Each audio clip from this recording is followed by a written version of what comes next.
Ang tatak ng kahapon. Ang kasaysayan ng sining at likhang kamay sa Pilipinas ay hindi lamang kuwento ng kagandahan. Ito ay salamin ng ating pagkatao, kultura at pakikibaka. Alaan, tanong nga ng Batangging nga, papaanong gagawin ay ating simulan na. At aalamin nga natin ang kasulok-sulukan kangit-ikitan ng mga local artisan.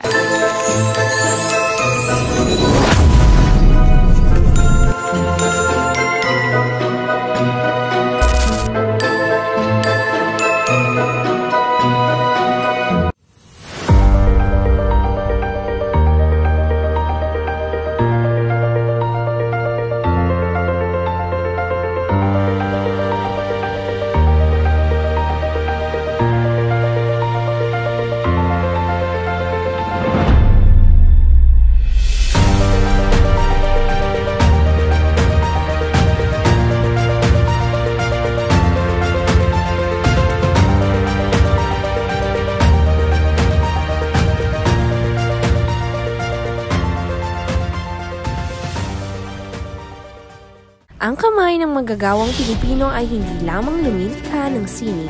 Ito'y humahabi ng kasaysayan, kultura at dangal ng bayan. Bago pa man dumating ang mga Kastila, may mga katutubong sining na gaya ng paghahabi, pag-uukit at paglalapat ng mga simbolo sa katawan na nagpapakita ng artistikong kakayahan ng mga sinaunang Pilipino. Noong panahon ng mga Amerikano, lumawak ang impluwensya ng Western art. Sa bawat mga probinsya, lumitaw ang mga manunulat at makata na gumagamit ng sariling wika gaya ng Ilocano, Hiligaynon at Cebuano upang ipahayag ang damdamin at karanasan ng kanilang komunidad. Kamakailan pinarangalan ang siyam na natatanging tradisyonal na artista ng gawad sa manlilikha ng bayan. Kabilang dito ang mga eksperto sa paghahabi, pagbuburda, oral tradition at tradisyonal na sayaw mula sa iba't ibang panig ng bansa. At sa tulong ng mga institusyon gaya ng National Historical Commission of the Philippines, pinalalakas ang kasaysayang lokal sa pamamagitan ng mga pagtatanghal, panitikan at sining na nagpapakita ng kabayanihan at kultura ng mga Pilipino sa bawat rehiyon.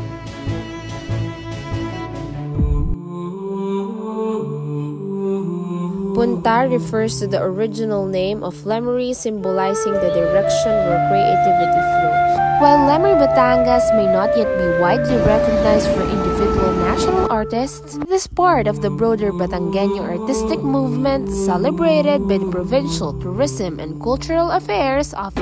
Si Lino Acacio ay kilalang aktor na nagmula sa Lemery Batangas at kilala din siya the master of landscape art. Isa siya sa haligi ng sining sa rehiyon at tagapagtagad ng grupo Sining Batangueño at Madina rin naging siya ng Art Association Batangueño. Aktibong tagapagtaguyod ng environmental conservation na pamamagitan ng kanyang mga